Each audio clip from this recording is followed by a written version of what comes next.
I've been on this quest for a little bit now, and in 2022, I came upon this realization about time itself, and I shared that in this video here.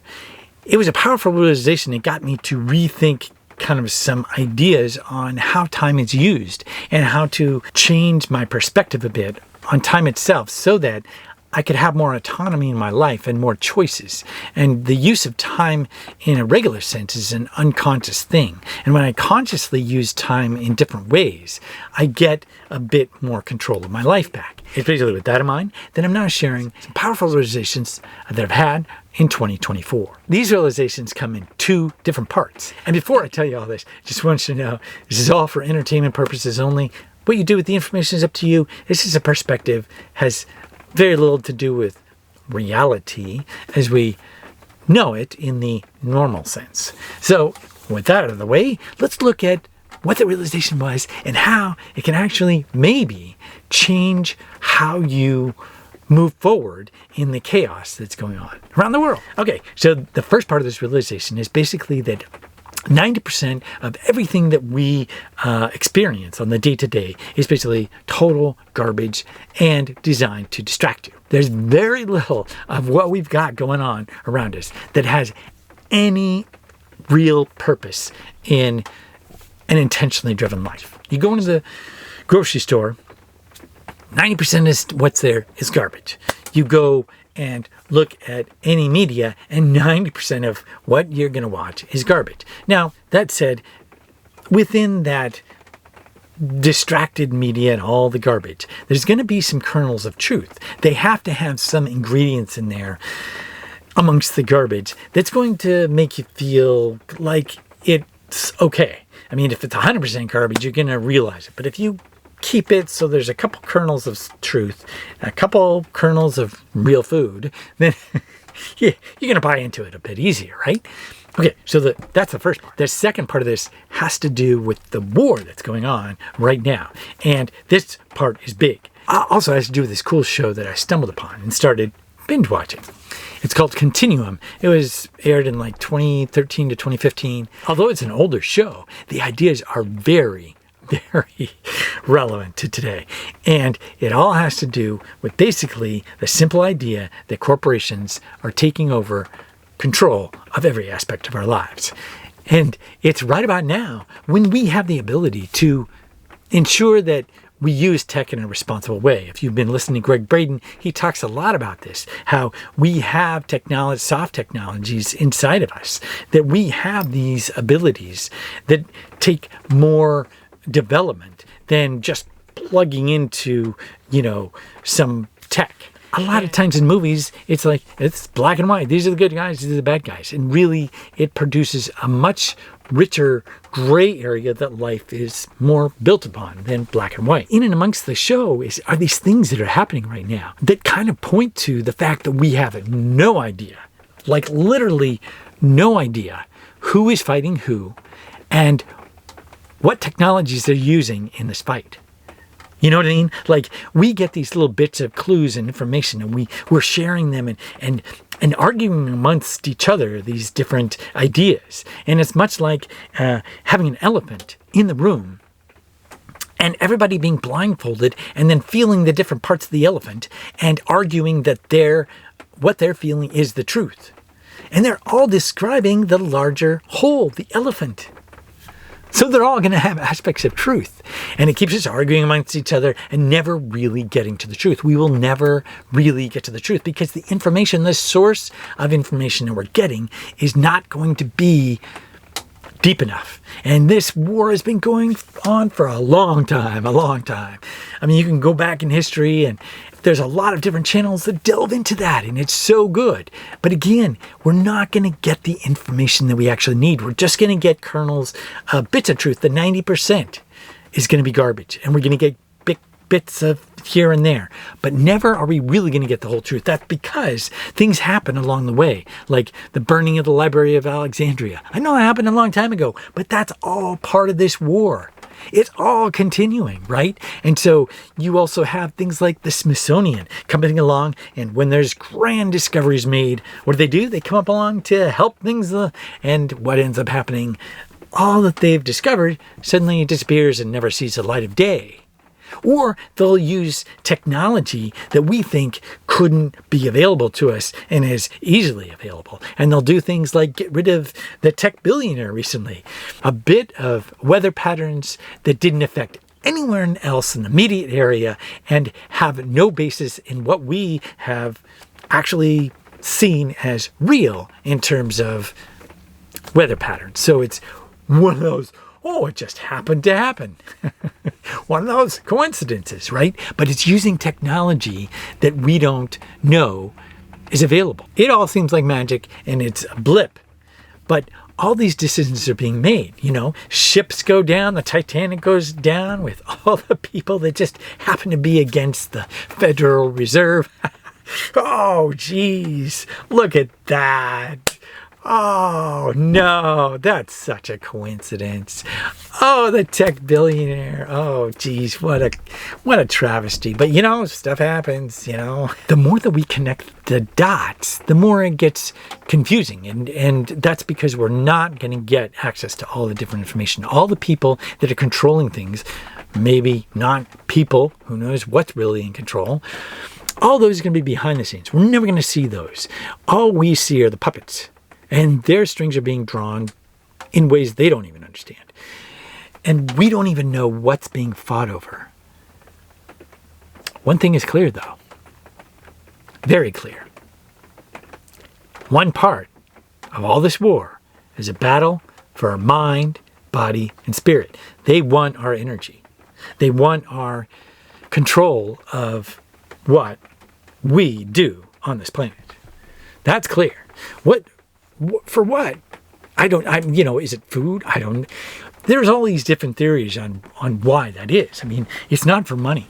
They just print money, And power, sure. But what's the end goal here? And there's all different kinds of theories, but nobody really knows because we're not going to have access to all the truth that we need to, no matter how hard we try. The level of organization that they have over the years is much, much greater than any of the organization that normal people have. We're all just different people connecting dots. So in that sense, it's like, okay, when you have all of this garbage being foisted out there, interesting aspect of the show is how much information is used, weaponized against the people to control them. And we see the implementation of this slowly right now.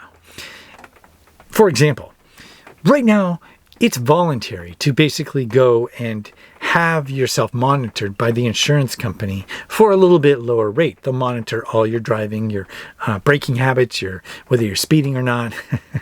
And they do this. It's voluntary, right? It's voluntary for now. But after a while, as we get used to the idea of it, there's going to be a bridge to it being mandatory. Okay? That's how it works with different control through technology used by the corporations. Okay, so let's look at the example of having a chip in the back of your neck. At first, it's voluntary, right? And, if you want to have lightning fast memory and be able to do all this recall and use AI to just actually work faster and smarter and so on, then you'll actually sign up for that, right? It'll be voluntary. But eventually, as they get used to it, people start to get used to it, it'll become mandatory and it'll be normal. But the thing of it is, they're doing things to control what we have access to. For example, control of our food. Here's an example of them using eminent domain, the power that the government has for the good of everyone that's being used for the good of the corporations. It crosses a line that we see a lot when it comes to eminent domain, where the government is giving the power to take the land away from private individuals and giving it to private corporations for profit. You're putting a huge transmission line across 200 miles of land in the state of Missouri. You have gone to court to seize the land from Missouri farmers. You're a private corporation, aren't you? Yes, we are, sir. How much money are you making on this? I'd have to get back to you on that. Would you? I'm really curious because, you've got Missouri farmers who, in many cases, these are small family farms. These are not massive corporate farmers. This land has been in their family for generations. They just want to be left alone and be able to farm. And you're a major corporation who's coming in here and taking them to court literally to take their land. And then the benefit they get from it is nothing. Nothing for the state of Missouri. And you talk about the national good, so your message to them is, give us a big, rich corporation your land, or we'll take it from you, and you should just live with it. Sir, Again, it's not clear to me why you as a corporation should have the power to seize their property. I don't think you should. Apparently that decision's been made, and I guess you do. The corporation is saying, well, we're going to do it for you, but actually it benefits everybody to do this. But the thing of it is, it's for the corporation. Yeah?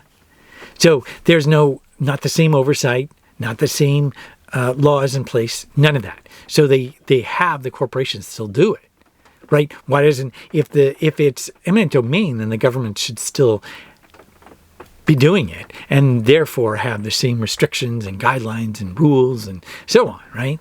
But when it's privatized, that all changes. So the last part of this realization is connected to the idea of decentralization. And it's like, let's look at all the different aspects of our lives. And what does this control actually try to do? It centralizes how you make money, how you get food, and how you have shelter. All that's designed to be centralized for control. So the idea of freedom is decentralization. So you decentralize where you put your money or your wealth, so that it's in various places, not just the bank, but in various different places. So you have more autonomy. Same with how you make your money. You might have a job, but alongside that job, you need to be building other methods of making money. Whether that be a side hustle, whether that be using money to make more money, and so on. So you have to learn how to spread out the wealth generation over different methods rather than just one. How you get your food, decentralize that. The convenience is to go to the grocery store and get your food from one place. But when you decentralize that, you have more autonomy and control over what you're actually getting. You go directly to the farmer, he actually benefits more because cutting out the middleman, and you support him while in fact getting a much better meats, dairy, and so on. So the idea is decentralize that. Or look at your information. Where are you going? You're going to YouTube. Well, what if you find those different people that are on YouTube and you find their websites and you decentralize how you get your information? So you're not relying upon the major platform to feed you anything. You are going and finding these different sources of information, which I think is vitally important, especially as AI basically is producing a bunch of garbage for people to make money with, but is in fact diluting the truth because, as AI has admitted and other people have warned, a lot of the content is not based on factual information. And it's used to just make money, not connection. There's nothing wrong with making money. But when that's the sole purpose at the expense of, let's say, actual good facts, there's a problem. So the decentralization of things is vitally important, and it's hard to do. But if you do it bit by bit and start to get used to the moving away from the convenience of one grocery store, let's say, or how you make your money or where you store your money, the more that we do this as individuals, the more autonomy we're going to have. There's no saving the world in the sense with this. It's just the more and more people adopt autonomy, grow their own food a bit if you can. If you can't, support those that do. Have your own chickens. If you can't, support those that do. Buy eggs from people who own chickens. Whatever it might be, but it's the decentralization. Our own minds, our own attention is being sidetracked. I mean, having to be consumed by the fear that's always there within whatever platforms you go to. And you have to be in the know. You don't have to be in the know. It's going from complicated and having to know everything to keeping life simple so that you're living intentionally with your own values rather than being controlled and manipulated by 90% of the garbage that's out there. And in that sense, it's good to break pattern and remember to play also. Play with all this so that at the end of the day, you don't find yourself in lockstep march, but rather with a beautiful dance with others who are dancing as well. You don't want to march to their beat. You want to dance with the creativity and aliveness of the planet and the spiritual elements, the particles that we are. We're not here to march to war. We're here to dance to the music that's all around us and inside of us and share with one another. Being alive. So, anyway, if you found this video helpful, be sure to give it a like. Thanks a lot for watching, and I'll see you next time.